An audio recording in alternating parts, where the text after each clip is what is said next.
On April 1st of 2019, FEMA commemorated its 40th anniversary. Back in 1979, President Jimmy Carter signed an executive order that established the Federal Emergency Management Agency. And from the beginning, its employees exemplify service before self. Today, as we commemorate Hispanic Heritage Month, which goes from September 15th through October 15th, we're having a conversation with 3 of those employees. They're going to tell you a little bit about themselves, their family, and their experience. We hope you enjoy it. And if you're moved to join the FEMA team, we encourage you to go to usajobs.gov to learn more.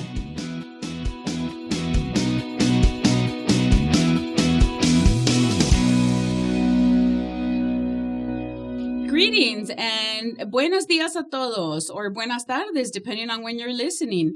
Welcome to our FEMA Region 6 podcast. I'm Patricia Mancha, and I'm Deputy Director for the Office of External Affairs. And today, I'm happy to welcome 3 of our very talented and knowledgeable employees who represent Hispanic heritage. This month and every month should be a celebration of Hispanic heritage here at FEMA Region 6 and across the country. So without further ado, let me introduce them. And let's start with Ms. Norma Reyes. Norma? Good morning. My name is Norma Reyes. I'm the Regional Tribal Liaison here at Region 6. Okay, thank you. Next we go to Roberto. Good morning. This is Roberto Ramirez. I'm with the Grants Management Division here at FEMA Region 6, and I'm a program analyst. All right. Thank you. And Benjamin. Good morning. Hola. My name is Benjamin Ruiz, or Benjamin en español. I am a Regional Financial Management Specialist for Region 6, and I've been with FEMA over 20 years. I started in Puerto Rico. And after that, I came to work in the mainland in Hyattsville, Maryland. And I moved to Texas, and where I have found my home here in northern Texas. And we're happy to have Ben and all 3 of you join us today. So, a lot of people think of FEMA and they only think about emergency management. They only think about going out after a disaster, when there's a hurricane or there's a tornado, but there's a lot more that happens at FEMA. And we're going to have a conversation today with these 3 representatives from Region 6, and Region 6 is in Denton, Texas, who are going to tell us a little bit about themselves. So let's start with Benjamin. Benjamin, what is it that you do? What does your job consist of? Well, as I am a financial management specialist for the Mission Support Division, and we manage or execute the budget here, the presidential budget. So we basically work behind the scenes. Maybe nobody sees us because we are in an office most of the time, but something that people probably don't realize is that in government, nothing happens if funds are not appropriated. So if there's not a budget, the government will not function. So we are responsible for the execution of that budget. And that's a very important role, let me tell you, because with the budget, we get money for traveling, which allows us to go out to our different states and locations. We get money for a computer. We get money to get paid. So the budget is the backbone. It is really the foundation of what we do. Now, building upon that, Roberto, will you tell us a little bit about what you do? Yes, I'm a program analyst for the Grants Management Division, and on a daily basis, what we do is pretty much manage grants, manage federal funds that go to the states, local jurisdictions, tribes, and territories of the United States. We have 5 states: Louisiana, Oklahoma, Arkansas, Texas, and New Mexico. And I currently serve Oklahoma, Louisiana, and one more, Arkansas, sorry. And pretty much with following what Benjamin said, we have to make sure that the funding is appropriated. We coordinate with the budget office. once the funds are appropriated, we're able to award the funding to all the recipients here in Region 6. I currently manage the Emergency Management Performance Grant for those 3 states that I mentioned before. And I also manage AFG, which is the Assistance to Firefighters Grant. We do provide a lot of assistance to those departments, and it's a very satisfactory process because we actually get to see that the money that we're providing to them is helping them with their equipment. Sometimes they have very outdated equipment, and they're able to purchase the equipment to conduct their daily activities. So very important aspects of what we've heard from both Roberto and Benjamin is that money is really the foundation to help emergency management function. But there's also another piece of this, and this is the technical support. And that's where someone like Norma comes in. So Norma, can you tell us a little bit about what you do as the Regional Tribal Liaison? So my position is under External Affairs, which we deal with our outside stakeholders. We handle congressional, tribal, the media, and those type of things. So my role is for tribal. I work with 68 federally recognized tribes in our region in 4 of those states, and that is Oklahoma has 38 tribal nations, Texas has 3, Louisiana has 4, and New Mexico has 23. So my job is to be the main point of contact for those 68 tribes that for our region, since, as you know, most federal entities we're large, and to try to find who to talk to about a certain project gets a little complicated. So a tribal member, tribal emergency manager or leader will call me and say, look, I'm looking for this. Who do I go to? Or I have questions about why I'm not getting my reimbursements for during a disaster when we're applying for a reimbursement. Or we need training, we need technical assistance. Just those type of things. So that's really my job, is to be there to provide whatever questions, to respond to any questions they have, or provide technical assistance in any of our program areas. Of course, I go back to our program divisions like Roberto for grants. If a tribe calls me about grant stuff, I'll go to Roberto and say, Roberto, this tribe needs this. Can you help me with this? Can you help me get that information to them? Or if they need training, I'll go to the division and say, we need this type of training for them. So that's really what I do on a daily basis. So you're more like a facilitator, Correct. So to speak. You help. A liaison. Mm-hmm. Right. Okay. And, for those of you who might not have caught it, Norma works with 68 federally recognized tribes. And when we say federally recognized, that's very important, because if they're not recognized as a federally mandated tribe, we may support them in other ways, but that would be through our intergovernmental affairs program. So federally recognized means that our relationship with the tribal nation is federally recognized as nation to nation, government to government. They are a nation, just like the United States. They have their leaders, they have governors, head of states, they've got presidents, head of states, they've got chiefs, head of states. So it's a nation we're dealing with, just like you would with the United States. So there's lots of protocol in Correct. what Norma does. So we have some very important people that we're talking to today, because money makes the world go round. And, we have Roberto and Benjamin that work really hard. And, during September, I understand, Benjamin, in your division, nobody can take vacation. Is that correct?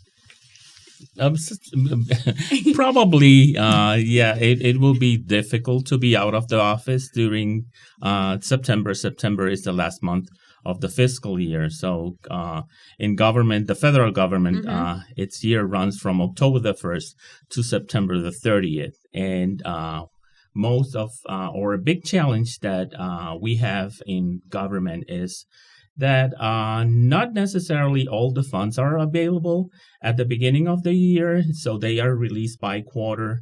And probably on the last 2 quarters, all the funds are released, and we need to make sure that those funds are used during the period that Congress has authorized. Otherwise, the funds will be expired. So it's a challenge. We need to obligate those funds as soon as possible before they are expired. So that's why Patricia is saying that during September we are all in the office, and it's because we have a big load of work to do Closeout the last time, month right? of the year. Yes. Yeah. Okay. So oftentimes I hear people talk at FEMA and they deploy out to disasters. They're away from their families, they're away from their homes for weeks to months, some people even years at a time. It's a hard job. It's not easy, but there's also a lot of rewards. I hear a lot of people talk about the positive aspect of what we do. Can you all share? I'm going to ask you about a memorable occasion or something that you said, wow, I helped to do that. I made a difference today. Roberto, you have something you want to share? Yeah, I can remember 5 years ago, I was still working in the mitigation division, and I used to deploy a lot. 60 to 90 days was usually the typical amount of time that we were out. And I got to deploy to 4222 in Oklahoma City after the tornadoes in May of 2015, I believe it was. And uh, one Saturday I came into work and they told me, hey, there's going to be an event happening in the mall. In this specific mall, there was a lot of presence of the Latino community, and they didn't have any Spanish speaking folks to come help. And apparently the council for Mexico used to come in there once a month.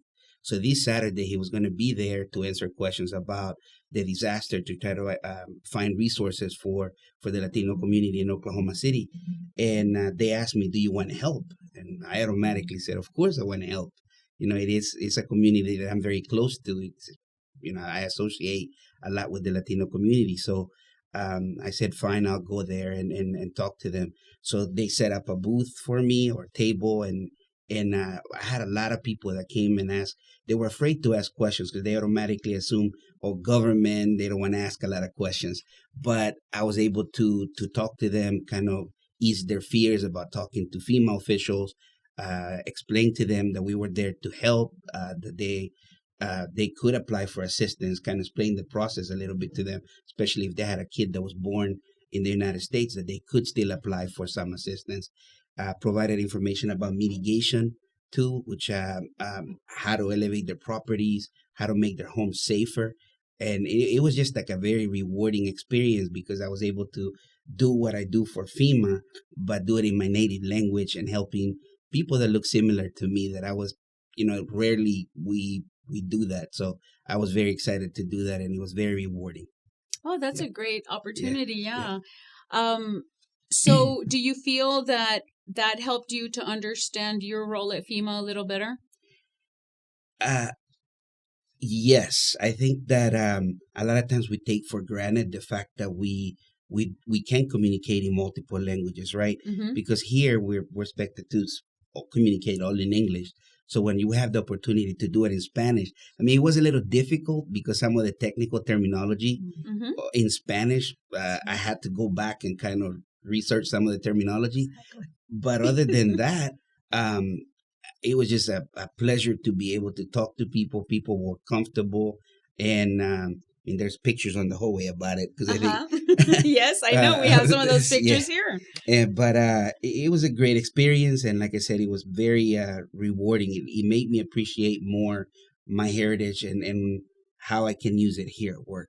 Oh, that's a great story. Thank you for sharing. Yep. Anybody else want to share something that made you understand your role at FEMA a little bit better, or kind of brought it together? Well, when we have a big presidential declaration of a disaster, most of us that can go to the phones. Yes. The phone is a way of registering with FEMA, and sometimes you are taking a call, and the caller is having difficulties communicating, and when you say, well, puede hablar en español, and well, they feel relieved that somebody is going to understand what they are saying, and it's going to translate that into the application, and their application is going to be processed faster. Mm-hmm. So what Ben is talking about is that when we have a large presidential declaration, our office is almost it's empty because everybody goes out to help people in disaster. However, we still have people who remain here because we have day-to-day operations. And a lot of those people like Benjamin will volunteer to help take caller intake. So you take calls from the public who are registering for these disasters, and especially people who speak other languages like Spanish, because we have a lot of Spanish speakers who we serve. Right. So you say that actually is something that you feel Yes. helps you understand, because you're talking directly to an Definitely. applicant, a survivor, correct? Correct. Yeah. So thank you for sharing that, because sometimes we forget about the people who actually stay behind and help to keep FEMA going in a different way.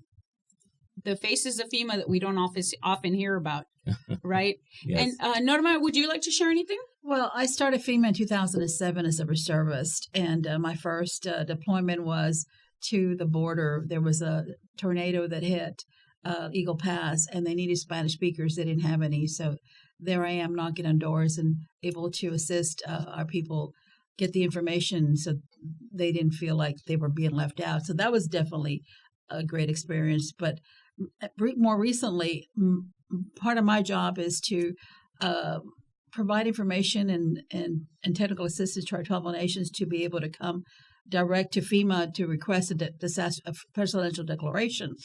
And we've been working on this since 2013 when the law passed that they could do this. So along with the program areas and myself, we have done constant workshops, just visits and briefings. And then I finally realized that we were making an impact. I went to New Mexico to meet with tribal nations there, and they just recently started their whole. Before that, they rarely had disasters, so emergency management wasn't a priority for them. Now it's different. There's a lot of flooding. So they've started to gain all this information and all this knowledge and experience. So I was sitting in this meeting with about 8 tribal nations, emergency managers. I was sitting in the background. And most of the time when I go to these meetings, they turn to me for questions. This time I just sat there and watched them answer their own questions, and the knowledge that they had at that point. I was like, wow. We've done our job, along with their hard work and they're wanting to know, wanting to do better for their tribal members. I just sat back and watched, and I came back to the region and told some of the program people that helped. I says, I see the results of everything we've been doing all these years. It was very gratifying to see that. It really was. So Norma, your story reminds me that a lot of what we do as FEMA, as an organization, is to really help the local and state officials, emergency management officials, serve the public.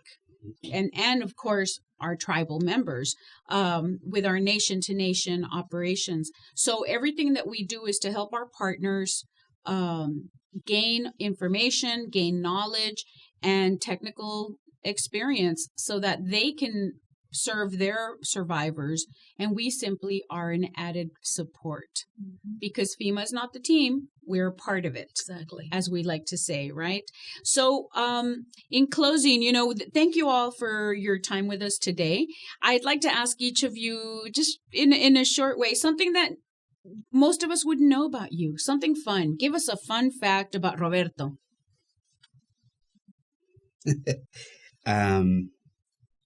Fun fact. I love music. I play a couple of instruments, self-taught, piano, guitar, and I like being outdoors. All right. So Roberto's going to maybe at some point come back and give us a little concert. Do you sing as well? In the bathroom. Like most of us, right? Okay. Yeah. Thank you. And Roberto, I hear that you also are a big soccer fan. Yep. I actually manage a soccer league here in town. That's one of the side things that I do outside of work. We have 36 teams from ages range between 16 and 45 years old. It's an open men's league, and it's grown a lot. I started when it was 14 teams, and we've grown it to 36. Wow. And now that the city has additional soccer fields, we can grow it even more. And one of the cool things that we do with it is we provide a scholarship to a college student that plays in the league every year so that they can, continue their aspirations and their education goals. Very nice. That's actually giving back to the community in your personal time as well as in your professional time. Thank you. Anybody else want to share a fun fact? I know that's hard to follow, right? Like that's a lot of work and a lot of dedication to the community. But something fun about you, Benjamin? I don't know. I'm not fun. I'm not fun at all. So, Benjamin, where are you from originally? You mentioned that you started FEMA in Puerto Rico. Is that where you're from? Yes, I have a double nationality because my parents are from Puerto Rico. I was born in New York City, but I grew up in Puerto Rico, and I lived all my life in Puerto Rico. I came to the continental U.S. to work for FEMA. Otherwise, I would have never left the island because it's a paradise. So it's really fun to live there. You have sun all year round. It is Puerto Rico is a beautiful place. No, there's a reason why they call it La Isla del Encanto. Yes. It's really a nice place to live. That's a fun fact about you. You're from Puerto Rico. All right. Now, the one who really is no fun is Norma. But no, I give her a hard time. But we love Norma here at Region 6. And Norma, you want to share something about yourself that maybe we wouldn't know about? En español. Not so No. I really don't have a fun stuff. It's just, I guess, interesting life. This is my third career. I started out as a social worker, worked my way up to a program director, and I worked with the Department of Human Services for 16 years. Then after that, I went to a totally different environment. I started working for a state representative. I was chief of staff. Then I worked for him as a district director in Congress. And then I worked for a county commissioner as a special assistant. So that was interesting. It was politics most of my life. And I guess that was fun in the sense that you got to meet all these people and all this interesting dialogues. And then my final career, third career, was with FEMA. I ended up coming with FEMA in 2007, and it's the best job I've ever had. I wish I'd started this younger. This is the best job I've had, and I love it. But I'll be retired at the end of next year, and it'd be a little sad, but I'm ready to go home to San Antonio, which is a fun place to live. So there you have it. We are sad to know that Norma will be retiring soon, but we're planning to maybe tie her to her chair. No, we wouldn't do that. So really just want to say thank you to Benjamin, Norma, and Roberto for sharing some of their thoughts today and hopefully allowing our listeners to learn a little bit more about FEMA and our people. And if you're interested in working for FEMA, go to usajobs.gov and make an application because, like Norma said, it is one of the best jobs you'll ever have.